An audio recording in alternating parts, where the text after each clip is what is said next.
I'm here with political analyst Karim Boulos to delve deeper into the end of the National Assembly session and the crisis surrounding the Quebec Liberal Party. Karim, thank you for joining me. It's my pleasure. So in the recent weeks, you've had multiple former Liberal MNAs and also former Liberal ministers call for leader Pablo Rodriguez to resign. How do you think that spells out his future as the leader of the Quebec Liberal Party? I think the Liberals were on an uphill climb. They were doing quite well through the summer and the fall, thanks to Mr. Rodriguez and thanks to the work of the grassroots movement of the Liberal Party. And that's completely halted. In fact, it's now gone in the opposite direction. So I believe what the ministers are saying and what his cabinet is saying is that it's time for the distraction to end. And so he's step aside for a while, step down. We have to also remember that not everybody voted for Mr. Rodriguez as leader. So clearly some of Mr. Milliard's supporters or even other supporters would like to see the noise reduce and come back to some of the messaging that was actually quite effective over the course of the summer and the fall.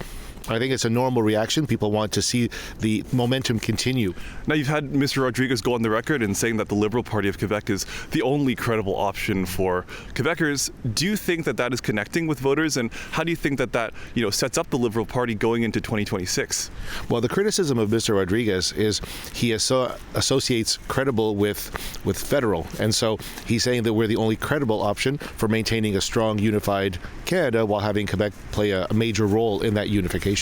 So I think that his detractors, his opponents, are seeing him as a pro-Carney, pro-federal mouthpiece. And I think that's hurting him. Now, how do you think this crisis at the Liberal Party has actually been taken advantage of from other parties in Quebec? Well, the PQ has had the most to gain from this.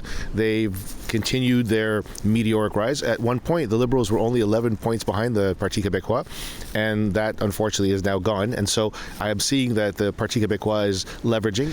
Quebec Solidaire hasn't gained much. The CAQ is still in free fall. People have lost faith in Mr. Legault's leadership. So really the winners here are the Parti Québécois. How do you think the Liberal Party is poised going into this year? Well, they have to get through this investigation quickly. They have to get into clearing whatever names may have been tarnished through this process. We're not sure at this point how long the UPAC investigation is going to last. The key now is to make sure that he has a decent showing. Once all this is over, if he is found to be as clean and transparent as he claims, then I believe that voter confidence will be in part restored in the Liberal Party, and then he's going to have to spend the winter and the spring and summer working very, very hard. I think there's a feeling that maybe Mr. Rodriguez is not the right person for the job. And that kind of an accusation and that kind of damage is very hard to overcome. So it'll really come down to what UPAC says and what the independent investigators find. And hopefully, for their sake, that they can then make a recovery in the beginning of the year. Well, Karim, thank you so much for joining me. It's my pleasure.